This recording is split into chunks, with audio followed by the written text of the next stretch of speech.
வணக்கம். இன்றைக்கி நாங்கள் வெங்காய பூவில் வரதான் செய்ய போகிறோம். இதில் 250 கிராம் வெங்காயப்பூ எடுத்துருக்கிறேன். எல்லாம் நல்லா கழுவிட்டு எடுத்து வச்சுருக்கிறேன்.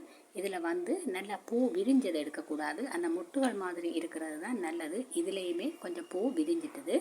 இதில் நாங்கள் அடிப்பக்கத்தை வெட்டிடுவோம். இதில் முத்தல்கள் இருக்கும். இதுக்கு பிறகு இந்த மேலே இருக்கிற இந்த வெள்ளை நிற பூக்களை அப்படியே கழிச்சிடுவோம். இந்த பூவோடையும் வர செய்யலாம். ஆனால் இந்த பூ சாப்பிட்றதுக்கு நல்லா இருக்காது. ஒரு மாதிரி வரண்டு இருக்கும். அதால் அதை துப்புரவாக்கிட்டு இதை நல்லா மெல்லிஸாக வெட்டி எடுத்துக்கொள்ளுவோம். நீங்கள் நிறைய பேர் இந்த வீடியோக்களை பார்த்து எனக்கு சப்போர்ட் பண்ணுறீங்க.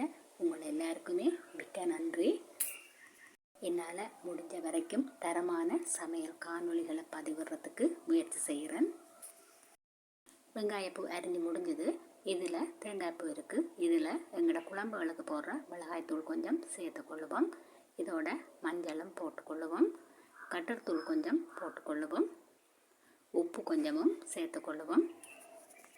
இது எல்லாத்தையும் சேர்த்து நல்லா இருக்கா கலந்து வச்சு கொண்டு வந்தால் எங்களுக்கு ஒவ்வொன்றா போட தேவையில்லை. இந்த தேங்காய் பூவை இப்படியே போட்டுடலாம். வர செய்கிறதுக்கு பாத்திரத்தை அடுப்பில் வச்சுருக்கிறேன். எண்ணெய் விட்டுக்கொள்ளுவோம். எண்ணெய் சூடானதும் இதில் கடுகு போட்டுக்கொள்ளுவோம். பெருஞ்சீரகம் சேர்த்துக்கொள்ளுவோம்.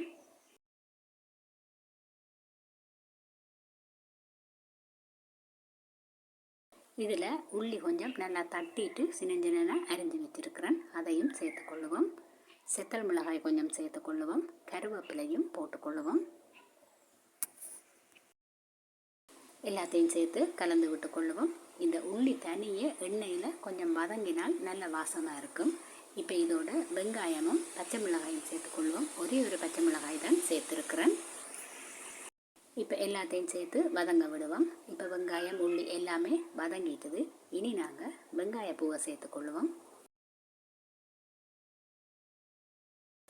இதோட கொஞ்சம் உப்பும் சேர்த்துக்கொள்ளுவோம். சேர்த்துட்டு அடுப்பை கொஞ்சம் கூட்டி வச்சுட்டு ஒரு நிமிஷம் போல் இதை நல்லா கலந்து விட்டு அப்படியே அவிய விடுவோம்.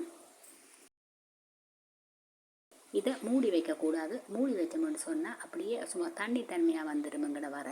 அதால் திறந்தபடியே அடுப்பை கூட்டி வச்சு வதக்கினோம்னு சொன்னால் நல்லா பொண்டு வரும். இப்போ வெங்காயத்தால் வதங்கிட்டது. நாங்கள் இனி தேங்காய் பூவை சேர்த்துக்கொள்ளுவோம். அடுப்பு இன்னமும் கூட்டி வச்சபடியே தான் இருக்குது. நாங்கள் தேங்காய் பூவை போட்டுட்டு இது ஒரு 30 செகண்ட் போல் நல்லா கலந்து விட்டோம்னு சொன்னால் எங்களோட சுவையான வெங்காயப்பூ வரை தயாராகிடும். முக்கியமாக இதில் பச்சை நிறம் மாறக்கூடாது. எங்களோட சுவையான வெங்காயப்பூ வர தயாராகிட்டுது. இதை நாங்கள் இப்போ இறக்கிடுவோம். எங்களோட சுவையான வெங்காயப்பூ வர தயாராகிட்டுது. யாருக்கெல்லாம் வெங்காயப்பூ வர பிடிக்குமென்று சொல்லுங்கள். பிடிச்ச நீங்கள் ஒரு லைக்கை போட்டுட்டு போங்க. இதுவரையும் சேனலை சப்ஸ்கிரைப் பண்ணாமல் பார்த்து கொண்டிருக்கிறீங்கன்னு சொன்னால் தயவுசெய்து சேனலை சப்ஸ்கிரைப் செய்து சப்போர்ட் பண்ணுங்கள். வீடியோ பார்த்த உங்களுக்கு மிக்க நன்றி. வணக்கம்.